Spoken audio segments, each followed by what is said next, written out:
and I've got this chance to talk with you, Nikki, and I've got a quick story to share with you, and I'd love to get your thoughts on this. Please. Imagine this. Imagine this. 50 people, the top 50 managers of one particular organization, were fairly early on in a 2-day plan to be your best conference, and we're beginning to talk about what you and I are going to talk about through this, the second path of intentionality. Listen. And I ask everyone a question. Raise your hand if you think most people listen well to you. And out of the 50 people, maybe 20 of them raised their hand. And then I asked, how many of you would say you do a good job of listening to others? And of the 50, maybe now 21 or 22 hands go up. So less than half of the people there, these are the top 50 managers of this wonderful organization who believe most people don't do a good job of listening to them. And when they had a chance to think about it, they admitted, I could do better in listening to others. How does that strike you? Oof. It strikes me close to home, I think. Just the importance of listening as a craft, listening as a practice. For me, my experience also shows me that I many times don't listen in the way that I want to be listened to. Um, and at the same time, it kind of feels when you just told me that story, first of all, I'm so glad that the 50 folks were able to have a session with you because I have a feeling that probably some of those numbers changed after really learning this skill with you. And my hope would be that today we can kind of break it down. Maybe if you can teach me a little bit more about how to continue with the practice, enhance the practice of listening, and anything that might be beneficial for other folks around this kind of very important and often overlooked uh, craft that some people have and some people don't, and some people think they have it and some people don't. So I don't know. I guess that's my first reaction. My question for you is at the end, how did their listening change by the end of the workshop or the end of the It's a retreat? great question, and I see this at the end of virtually every one of them, where people in their own way say, I'm going to be a more intentional listener in a few different ways, Hmm. both listening to others, listening to themselves, Ooh. and to the extent that they can, have a positive impact, encouraging others to listen to them with a greater degree of purpose. And, Hmm. and it's just some of the comments are very similar after the programs. Almost everyone will say, I thought I was a really good listener, but you've given me some things to think about. And then they also comment on how they see the connection between listening and their own resilience. Hmm. And this is one of the reasons why the listen path of intentionality is the second one.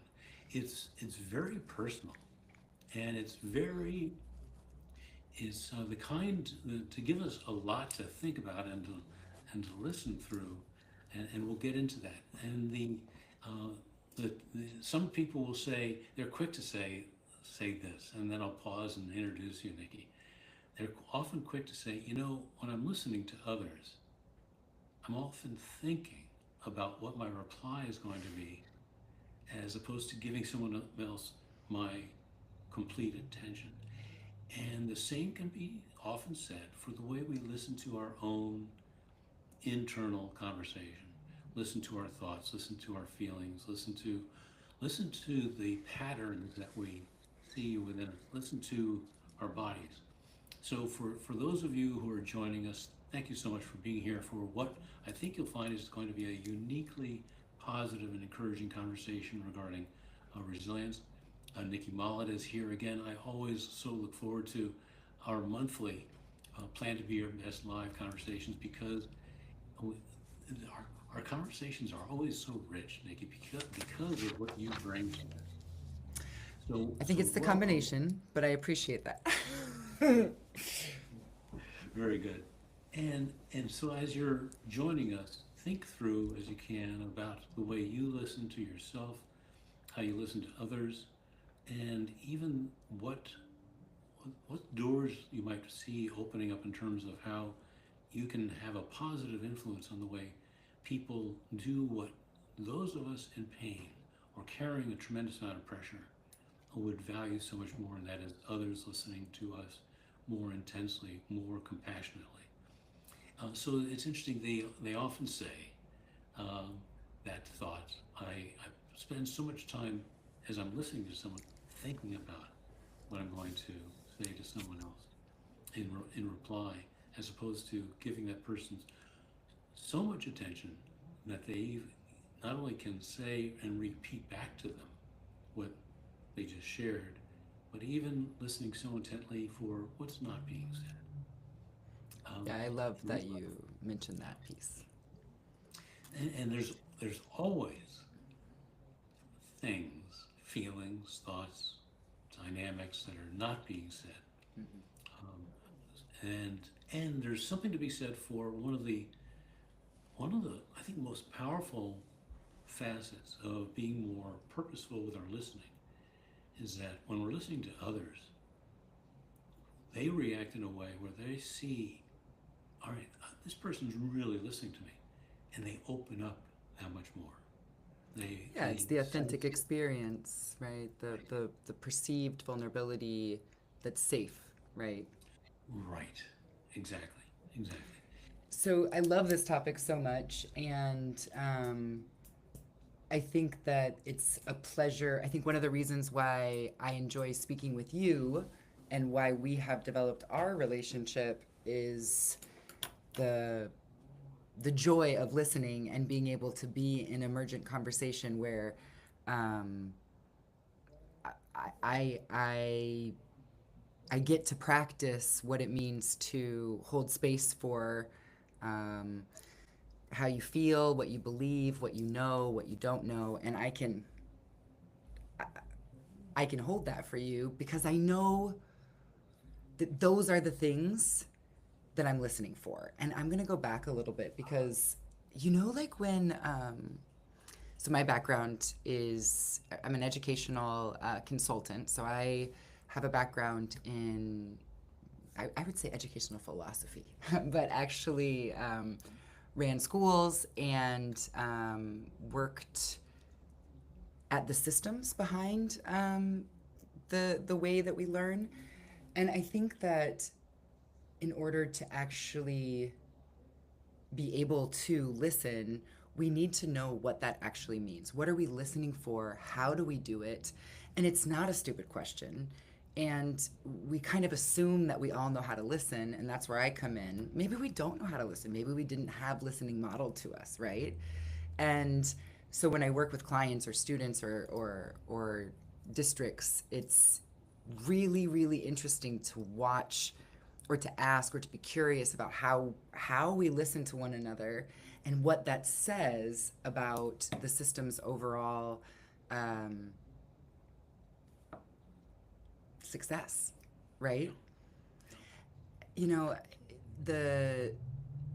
I think that you and I are here so that we take those kind of concepts and we talk about the how. Not necessarily how does your brain actually go from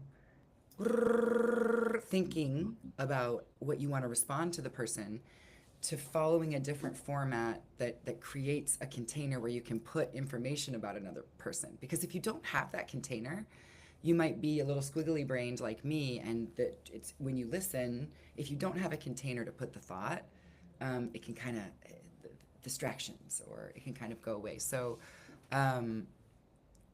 the important piece of being able to listen to, and how I like to teach it, is so in values alignment with how you like to teach it, which is learning to build that relationship with self. So listening to self, practicing with self, once we're able to listen to self, then I think it's practicing with other. How do you feel about that? So that's so true. And in fact, there's so much to gain from first and foremost practicing. If we have a hierarchy of how we're going to practice listening, listening to self is going to automatically sharpen those skills for listening to others. And I think it's a precursor, and that's not necessarily a popular opinion. I think a lot of folks would say, no, you have to learn to listen to others and then you can listen to yourself.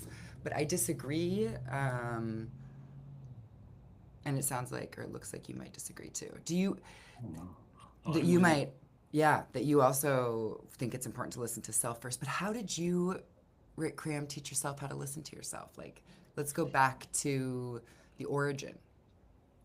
It really was in my middle school years, maybe high school, when, and my mom has always modeled superb listening skills. She would ask open-ended questions and then just pause. Wouldn't say anything. Let the my answers come out, and that was a great example for me. I started becoming more aware of my own ability to listen to myself, appreciate and understand myself when I was in middle school, 12, 13 years old, and fishing. You've got an awful lot of time to listen, especially the way I fish. A lot of time You're not fly fishing, Rick? no, no, not fly fishing, and maybe fishing is perhaps even the wrong term. I was not necessarily fishing. I was sitting there with some bait in the water, holding the rod and reel, and just And spending thinking time. about a fish. Right, right, exactly, exactly.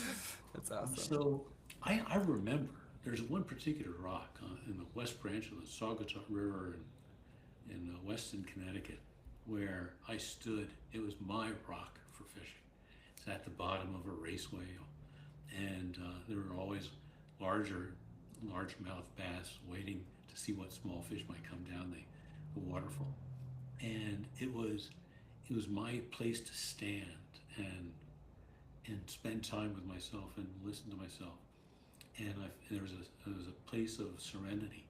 And if there's ever a type of situation to create, it's to do our best at listening. Serenity is in the mix. Part of the reason why it's so beneficial to practice this is because it's more challenging to listen when there's a storm of thought, when there's the urgency. I'm under so much pressure. I'm in so much pain. I need solutions now. I needed them yesterday. And to actually be able to listen in that kind of environment of the mind is all the more challenging. We're often not listening clearly enough, and deeply enough, and patiently enough, because there's so much to listen to. I'd love to come back to something so I don't forget it. You had a magical thought, Nikki, and that is, what are you listening for? And especially when it comes to others, but even for ourselves, what am I listening for? One of which is, go ahead. What do you listen for? You know, I listened for four things, and I had to do in my brain. I had to actually like build a formula for myself because that's what works for me. But I needed to build a formula that was wide and broad enough, that the whole universe could fit in. So simple stuff. But I think that what I've learned is that, and I'm just going to go back to something you said, is that you have to listen deeply and patiently and curiously. And the curiously, and I know that's also how you operate, the curiously sometimes gets sort of stuffed with this idea of it has to be, it has to look a certain way. But I think curiosity can be sometimes a formula that you have in your head, so that when you are in those intense moments, that you don't have to be like, I'm trying to be curious with what's going on, but so to answer your question really succinctly, there's four things that I look for, that I'm curious about. So it's the realm of feel. So I feel It's how a person is showing up in their body, and it's not so that I can determine how they feel. I'm listening for what they tell me of how they feel, and I believe that empathy is actually listening and believing someone. So it's I'm listening. Okay, they feel, or they're telling me they feel. Then I listen for belief. They believe. So now I'm looking at what is their values and belief system, right? What are they believing? It's true to them. It's their belief system, but it allows me to kind of understand the stories that are at play here and accept all of them, not from a place of right, wrong, or judgment. I mean, of course, it's really hard to suspend judgment, but the whole idea is to be able to suspend judgment here. And then, what does this person know? And what don't they know? Those are the four types of understanding that we all go through as humans, right? We feel things, we believe things, we know things concretely, or we don't know things, right? And so when we have those four categories, what I feel confident about is that we're actually listening with our whole self to the whole person. And then let's just backtrack a little bit. That's now in the moments of hyper confusion for me, or high stress, or revolutions going too fast, or squiggly brain out of control. It's this is my fishing rock, right? Okay, so I feel stressed. I believe that time is the only thing that matters right now. I believe that might not be true. I know that there's a deadline. I don't know if I can get it extended. Right then, I went out of the chaos and I grounded myself on my fishing rock, right? Because I knew what to ask myself to be curious about. I was able to listen, accept, and now I'm not in my chaos, and that's what I would call my chaos, right? Yes. So that's hopefully answering. Absolutely, and I'll be quick to say you use the word accept. It's no accident that the next path of intentionality is accept. We'll get to that next week. It's like we have compatible frameworks, Rick. I mean, Yeah. and I love the way that you put so much emphasis on listening, because I try to talk about it I don't actually use the word listening. I use the word or I talk about getting curious with self. But I think that the power, there's an honor to the word listening, where you're actually focusing less on, it's the byproduct of what you're able to do for others once you're able to do it for yourself. So I like the way you focus on the word listening. It's a powerful word, and I'm going to do some of that right now. Thank you, Nicki, very much.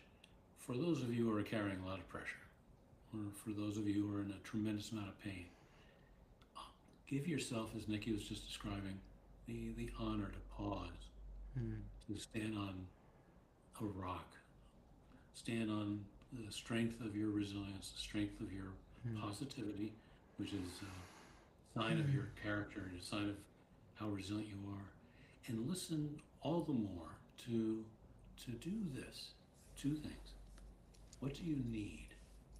And what do you need to understand?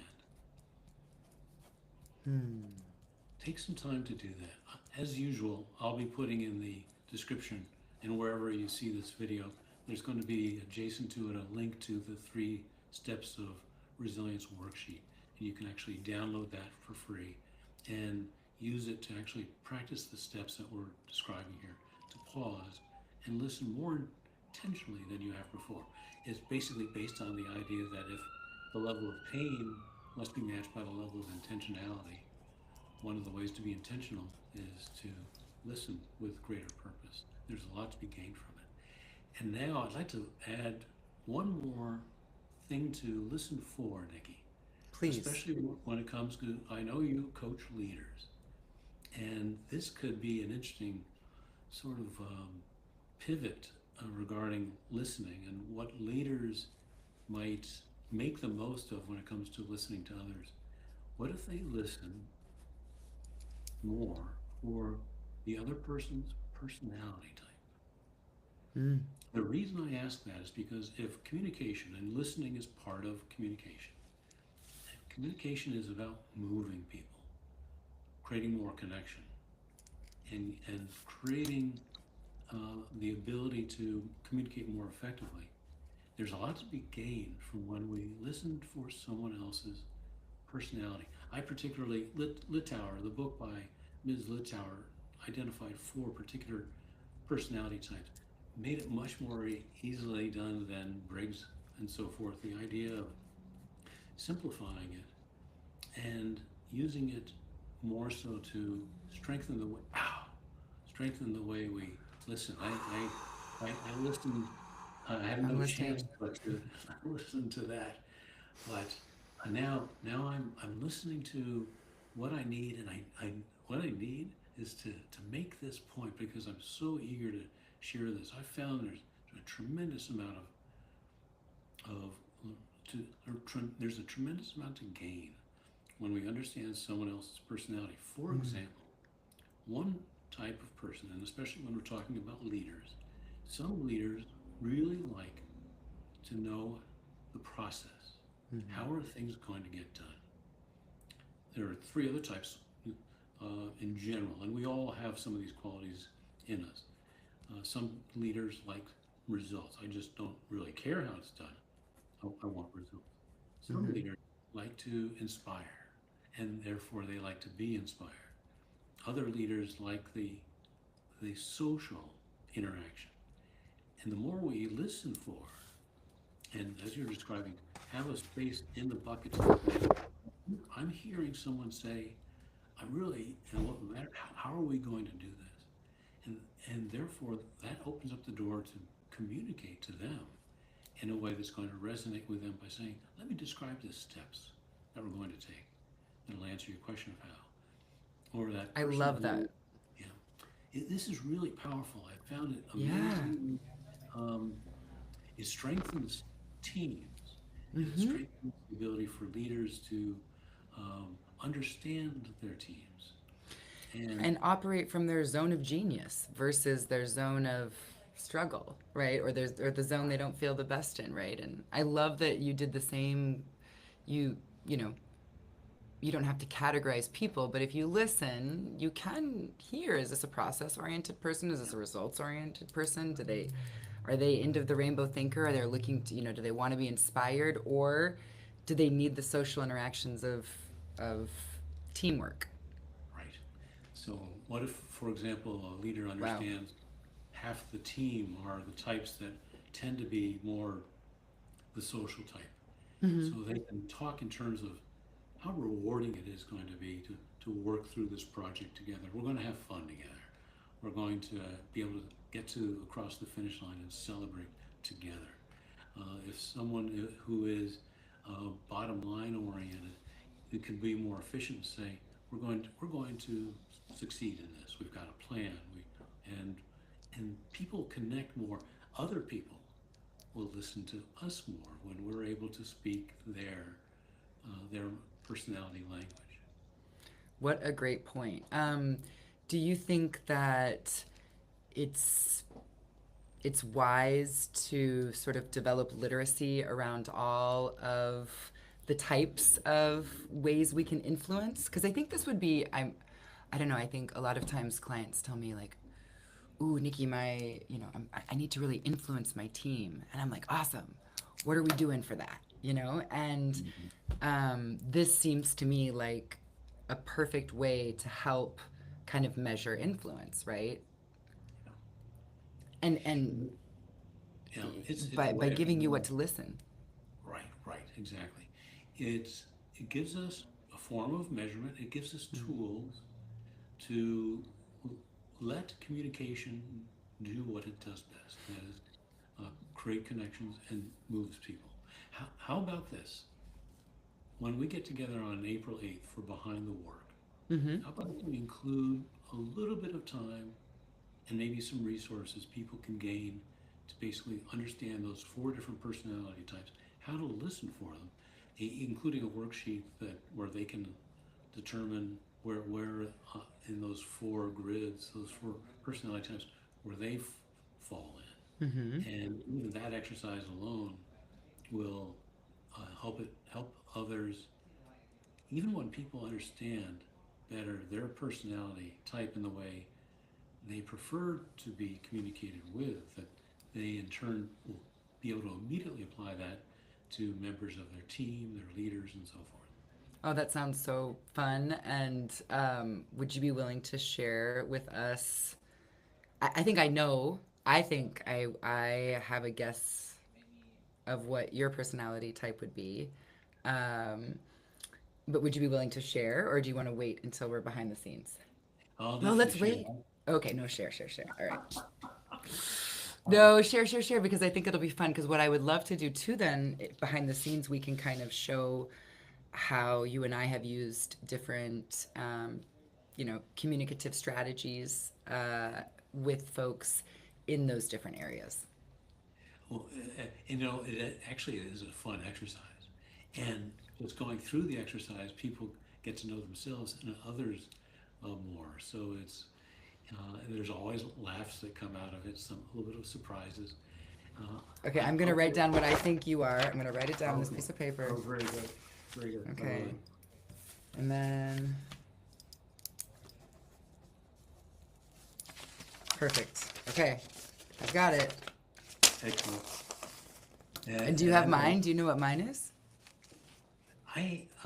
Yes, I'm going to Okay. go ahead and say it. If the four include process-oriented, bottom line, social, and inspirational, I would say you're a combination of both. And for a purpose, I'll explain why. A combination of process and social. Awesome. I love that I'm considered part of the process because that's something that I feel like I'm trying to upskill, and I'm spending a lot of time like uh, learning and enjoying how to be more in the process. So that's so cool. I wrote down for myself, social. Yeah, yeah. Okay, Right. now for you, for you, for you. Do you want me to tell you what I have? Yeah. I mean, I see all of it in you, all of it, but I have process and inspiration. Oh, very good, very good. That is so good because I've taken the steps, I've gone through the worksheets What does it say? at least close to 10 times over the years. And right on cue, I am so close to the center. Um, and I can see you in all of them. Okay, I'm dying to take it. yeah, we'll have fun with this. And so for those of you who are watching, behind the work is April 8th. It's a conversation where we're going to share with you the behind the work of basically taking between the leadership approach that Nikki brings, the communications approach, the resilience, all underneath the plan to be your best framework, and what it means to actually do a few things, including identifying the ways to how resilience plays a part in leadership, in communication, even on an individual, a team basis, and organizationally. And I'll share with you, it's been something that's been included in my recent work for rebranding Cram, Plan to Be Your Best, how a strategic communications advisor in tandem with some help from AI and included and both the not just the significance of the prompts that has enabled AI to help me strategically, is what's much more valuable are the multiple conversation, the multiple prompts that make up a conversation. And I'll include two distinct strategic golden nuggets, if you will, that made AI light up and realize what how communication can be much more powerful and how strategy can be much more effective when these two golden nuggets are added. And most people don't add these. A lot of people don't know them. So we'll include this in Behind the Work on April 8th. Love it. Yeah, it's going to be a great hour-long conversation, and more information is at rickcram.com. So let me share a thought with you, Nikki. This Please. challenges a lot of people. The person who does the most listening has the most control.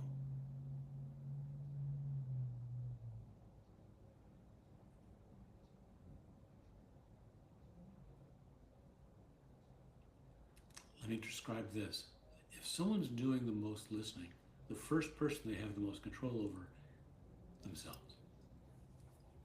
You know, the magic of that is actually, I think, the felt experience. And for all of us, we know when we're listening, we know there's like that sort of palpable sort of, oh, yeah, this is, I'm in control, not over everything, but of myself.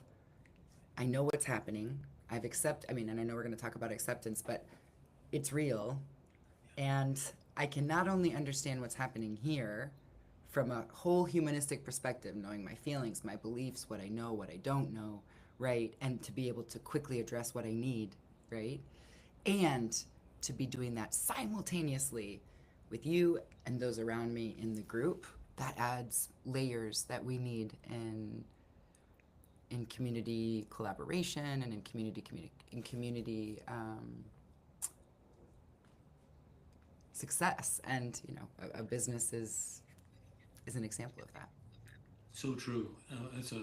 I'm glad you brought up community, because as a member of a community, whether I'm part of a team, Mm-hmm. or let me put it to you this way, working with a leader and their team, Mm-hmm. I have to be, I have to elevate my listening skills for what's being said, what are the needs, what are the different personalities that I'm seeing Mm-hmm. in the team, in the leader, and being able to use that. So if I take that bold statement of saying the person who does the most listening is in the most control, I'm first and foremost having the most control over myself and my elevating my listening. And I'm able to use that and for good reasons, for good purposes, so that I can best serve my my clients, the leader and the teams, and to understand how I can actually model good listening for them, how I'll end up showing them the way that when I listen for and I identify the different personality types, I'll model for them how I use that. So it becomes a live, positive sampling experience. And That's what so, we need.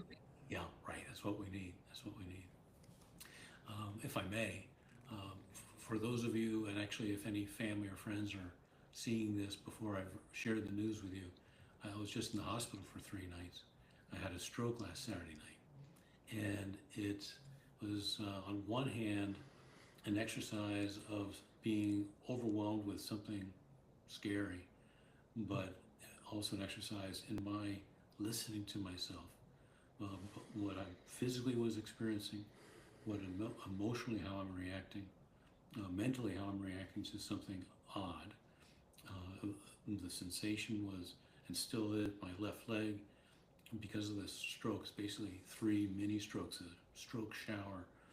My left leg feels about 3 times as heavy, and I don't have much control over it. So that's an ongoing, and I should be able to completely recover from that. My left arm has also been heavier and sluggish, and that actually is fluctuating to be expected. And so that it's already, I'm having periods of time when it's better. But I was going into the situation already thinking I've never been more resilient. After daily pain for over 6 years since the 7th surgery on my left knee, I ended up, and I'd say for the past 6 months, I've been saying I've never been more overwhelmed in my life, but I've never been stronger and more resilient. Now comes a stroke, and basically, on one hand, I could easily have thought, oh, I can't handle one more thing. But it's as if I went into this modality of operating, of exercising my resilience. I did tune in. What do I need? I'm experiencing something new. I'm not going to hesitate. I did Google stroke symptoms, and the actually first 3 Google results didn't indicate what I was experiencing.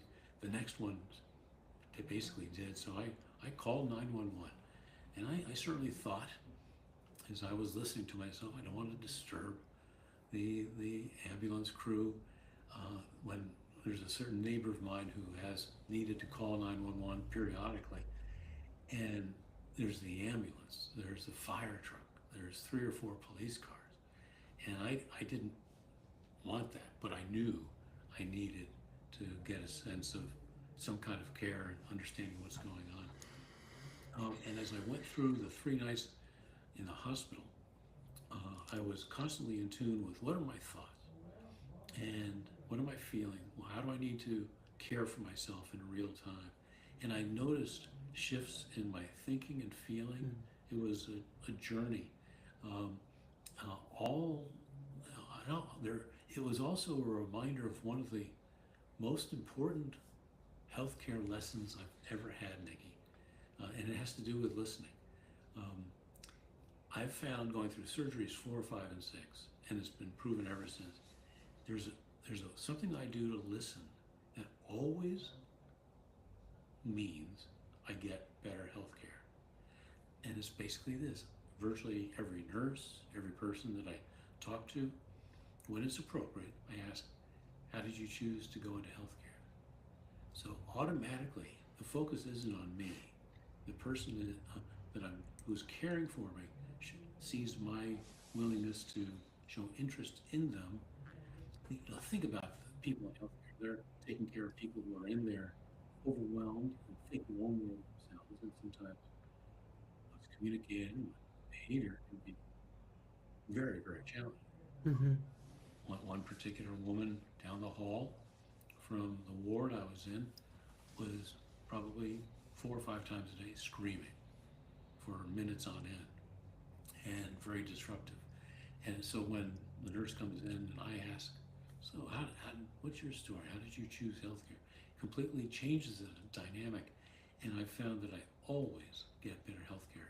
If you ever need, for any one of you, my friends watching, healthcare, whether it's at a doctor's office or in the hospital, take time to shift the attention off of yourself, which actually automatically lessens, releases the self-focused stress, and ask, so how did you choose healthcare? And then listen for the remarkable stories that you'll hear. Have you ever done that, Nikki, or anything like that? I have not, and that is amazing. So as you were talking, I could see my brain going like, have I ever done that? Scanning. And I have 2 experiences where there's been like an intern or somebody where, when they bring in somebody else to the room and introduce you. And I feel like that has always been an opportunity to be a little bit more personal, like, how this, that, or the other. But I think that this is why working with you is so helpful, because what you just provided is a reframe that I can actually use in moments of pain. And in those moments of pain, I can reframe the attention. Not that I'm not accepting it or that I'm not feeling it, but I always know that curiosity is the antidote for many things. And curiosity is that bridge builder, right? To take okay, I know how I'm feeling. I know what's going on here. Let me listen to someone else so that we can create a real energy between us. And that happens too, like when you see a clerk.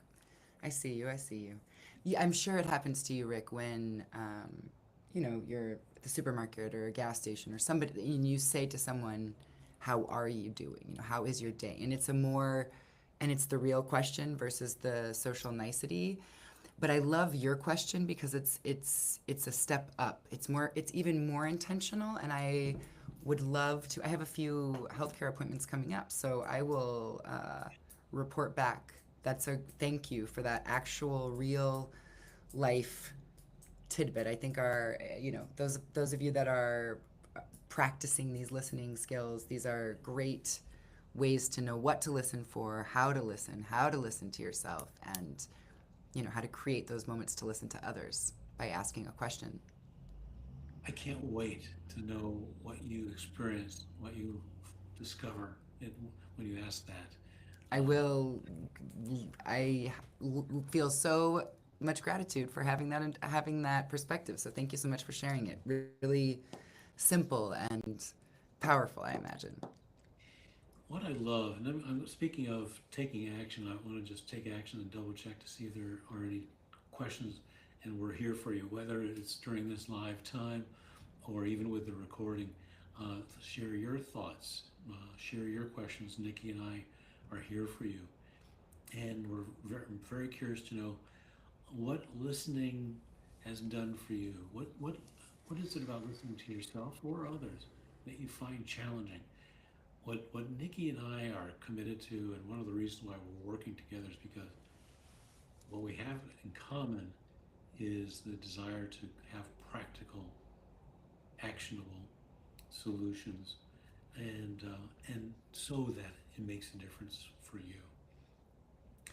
The so I can't wait, Nikki, until you come back from those medical appointments. I've got a medical appointment this afternoon, and I'm doing time wise. I'm doing well, and I'll I be love that. practicing. I love that your habit kind of, it's like I feel like that's part of your prepared too. You're like, I have questions that will allow for me to practice listening, which means I will be listened to. I love that.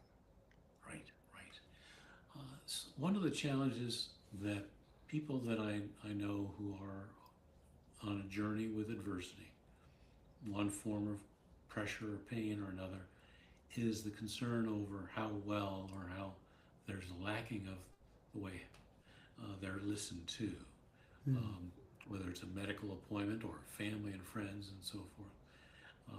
We started, Nikki, talking about how these 50 people assessed that most people don't listen to them very Mm. well. Mm. Um, just curious, how are you surrounded by friends and family and colleagues that are good listeners? I am. I am very, very lucky to have that. I do have folks, I do engage and have relationships with people who, to, I don't think they're very good listeners. So it's not that I only relate with people who are good listeners, but my closest, most intimate relationships, it's a prerequisite for me. Not only do I want to practice listening, I want to be listened to, and I want to be able to like be in conversation around that because I think it's really important in relationship development of any sort to make sure that yeah, the way we listen, and it continues to be a craft as we start to learn more about people and assume more things, right? So I'm very lucky in that sense. But I would also like to share that now that I know how to communicate with myself and how to listen to myself, when I am interacting with people who are not intentional about listening or who don't prioritize listening to others, I'm less bothered by it. I find myself less irritated because I can accept it and I'm listening to myself, so it's less disorienting. Whereas I used to, really wish my dad would listen to me. And then when I started listening to myself, it was like, okay, my dad's doing his best, but I'm listening to myself, right? And that helps for me, anyways, in my situations and in my relationships, sort of ease the challenges when I'm not listened to. Mm-hmm, mm-hmm. That's an What about you? important. Um, I, they're the people in my life, and I'm going to even think through the span of many years. Hmm. I've seen all kinds of listeners, um, superb listeners, especially family members. I've seen people who are um, not listeners at all. In fact, they have a dire need to be heard, to control Mm. the the auditory environment by filling it up. That was so Uh, passive voice perfect. That was just, beautifully done, Rick Cram. Beautifully done. and to your point, I'll say this about my journey with pain, my journey of resilience. Uh, when I come across someone who is, uh, let's say, challenging in any shape or form, sometimes I often think in terms of, all right, if they're in some form of pain to be communicating this way, behaving this particular way, it's easier for me to extend grace to them. Hmm. So many people are under tremendous pressure in so many different ways for so many different reasons, perhaps like never before. And therefore, if we understand our own pain and pressure, can we not extend more grace to ourselves and to others? Give them some allowance. Um, when we're with other people who are in pain, we're on hallowed ground. There's something sacred about watching someone express their pain, even if it's poor behavior, it's bad behavior, even if it's an inability to listen, or rather to force their talking, their need to interrupt and force their way. Those are symptoms of pain. And one of the best things that I can do for myself, actually, is to not let it bother me. Lord knows the last thing I need is any more pressure or pain. But there's a greater ability to offer that grace because of the greater strength of my resilience. So let me put this in the form of a question to each of you who are watching, and I thank you for being here with Nicki and myself. How can you extend more grace to yourself and to others, very much because of the pressure and pain that you're carrying? What would it look like for you to do that? And would it not remove perhaps an extra layer of pain and pressure just when you don't need any more? That sounds like I just feel like I just exhaled deeply. Yeah. And I'm not in a physical pain right now. So there's no acute pain. And still,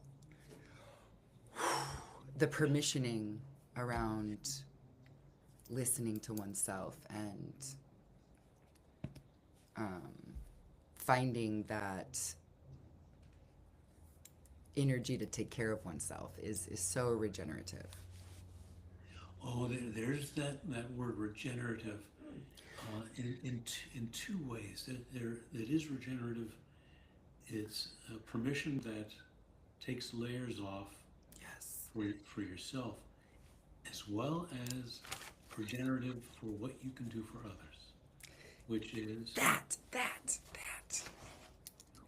Okay, so I had a conversation just this morning, last little anecdote, and it was a very, very high-powered, successful entrepreneur who is doing very, very well. And a lot of her success has to do with her resilience. And she said to me this morning, Nicki, I think resilience is not a renewable resource, and I'm running low.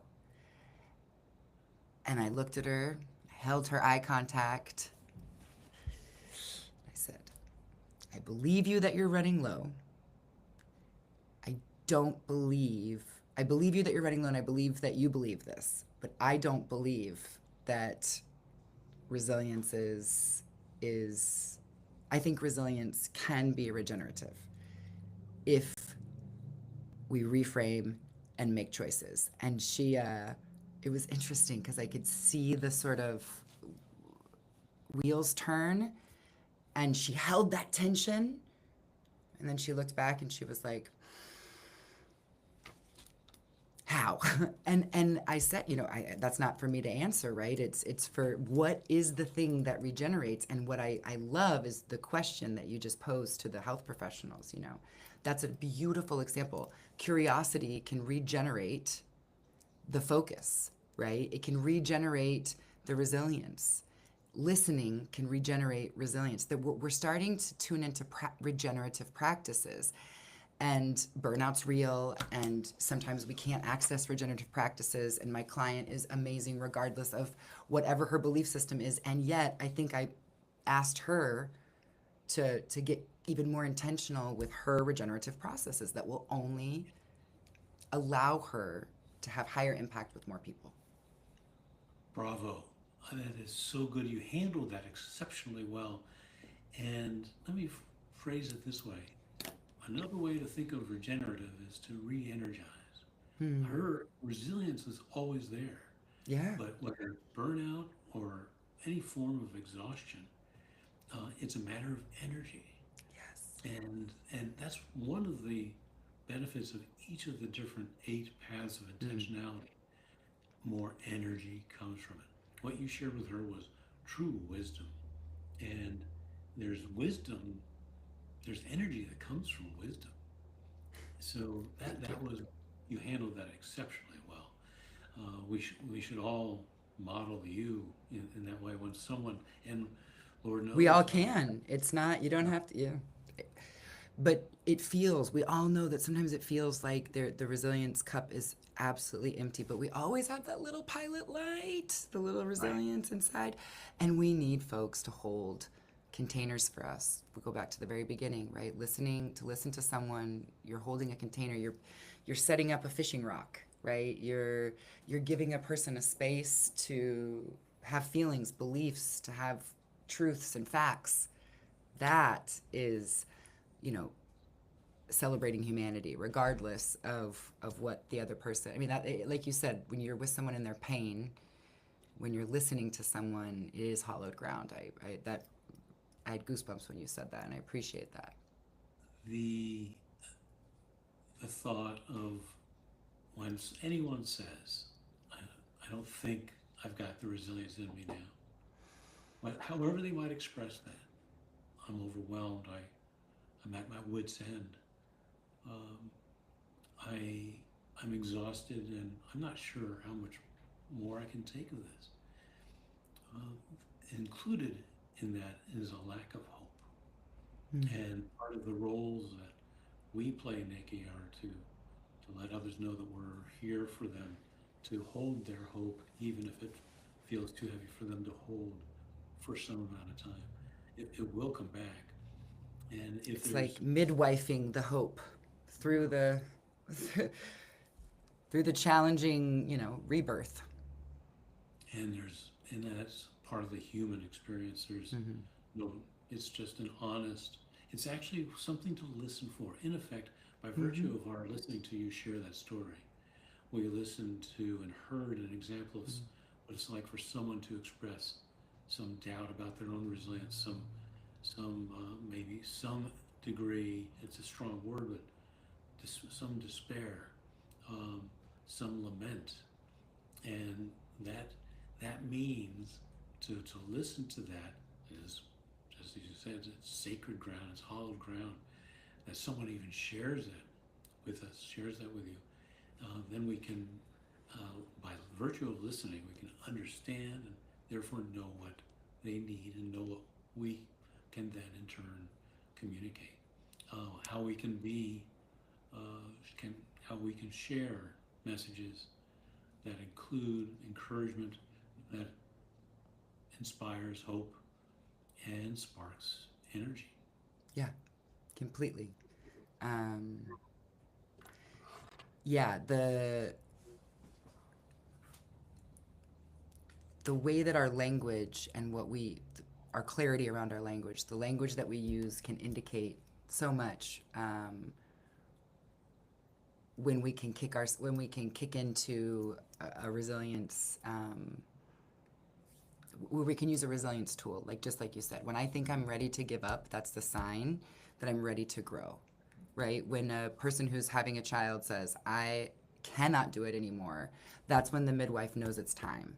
And so I think that it's human nature to come to a real point of resilience, you know, um, potentially the breaking point where you break through to the ability to regenerate. And, you know, how do we do that in a way where we can support each other in those processes, and encourage